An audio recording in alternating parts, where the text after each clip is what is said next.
অথচ আমি একটা মূর্খ ছেলে, আমি আউট নলেজ দিয়ে আজকে আমি 100 লোককে চালাচ্ছি। আমার কাছে উনিই বড়। নিপুণ কেন করছে? হ্যাঁ, আমার মনে হয় মিচুলটাই সবচেয়ে বেটার। তুই যদি মানতা না, তাহলে 1 মাস আগেই চলে যেতে মানতা না। তুমি 1 মাস পরে এগুলো কেন করলা? যারা নির্বাচনের ছিল তারা দেখছে। এখন এটা কেন সুস্থ হয় না, কোন দিক দিয়ে সুস্থ হয় না, ঠিক আছে? নির্বাচন কমিশন আছে, আপিল বোর্ডের মেম্বার আছে, তারা উত্তর দেবে। আমার মনে হয় এটা মনে হয় মিস্টেক হয়েছে, এবং এই মিস্টেকটা আমার মনে হয় ঠিক হয় নাই।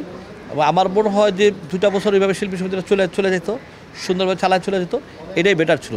আর বিতর্ক দরকার নাই। সমিতির আসলে এই সমিতির বিতর্ক নিয়েই কিন্তু আজকে আমাদের এই অবস্থা, আজকে ইন্ডাস্ট্রির অবস্থা। পৃথিবীতে একটা মাথা রাখো, পৃথিবীতে অনেকের শিক্ষা নাই, এটা সত্য।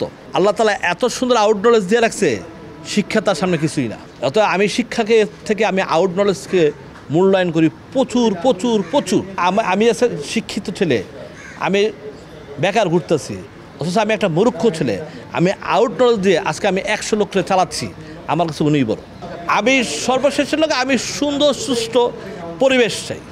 নিপুণকে হয়তো কেউ যে বুদ্ধি দিচ্ছে আমি জানি না, যে বুদ্ধি দিচ্ছে বা নিপুণ যার বুদ্ধিতে কাজ করছে, এটা নিপুণ ভুল করছে আমার কাছে মনে হয়। যাই হোক, তারপরে এটার উত্তর নিপুণ ভালো দিতে পারবে, নিপুণ কেন করছে। হ্যাঁ, আমার মনে হয় মিচুলটাই সবচেয়ে বেটার।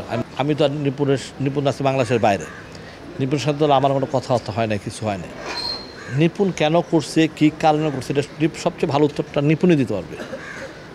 আমার কথা হলো একটা জায়গায়, সেটা হলো যে নিপুণকে আমি যে বুদ্ধি দিছে বা যে বুদ্ধিদাতা, আমার মনে হয় এটা ঠিক হয় নাই। কারণ কি, তুই যদি মানতা না, তাহলে 1 মাস আগেই চলে যেতে মানতা না, ঠিক আছে? তো তুমি 1 মাস পরে মানার পরে তুমি এগুলো কেন করলা?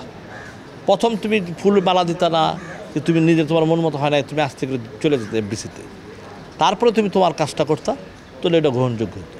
কিন্তু এতদিন পরে ফুলের মালা টালা দিয়ে সব কিছু দেওয়ার পরে, এতদিন পরে তুমি যে কাজটা করছো, এটা অ্যাকচুয়ালি পাবলিক কাছে গ্রহণযোগ্য হয় নাই। এই জায়গায় রং আছে। এটা নিপুণ, আমার মনে হয় নিপুণ বুদ্ধিমান মেয়ে, হয়তো শুদ্ধা ফেলবে বা একটা কিছু করে বলবে। আমি আমার ব্যক্তিগত মত বলতে পারি যে এটা নিপুণের কাজটা আমি সাপোর্ট করবো না, এটা আমার কাছে ভালো লাগে না। এখন এটা আমার ব্যক্তিগত মত, ঠিক আছে? দর্শকরা কীভাবে নেবে এটা সম্পূর্ণ দর্শকদের ব্যাপার। কিন্তু আমার বিশ্বাস, আমি এখনও বলতেছি নিপুণকে, ও আমার ছোটো বোনের মতো, সবাই মিলেমিশে আমরা থাকি। এইটার বিচার আমি কোনো ধরবো না, ঠিক আছে?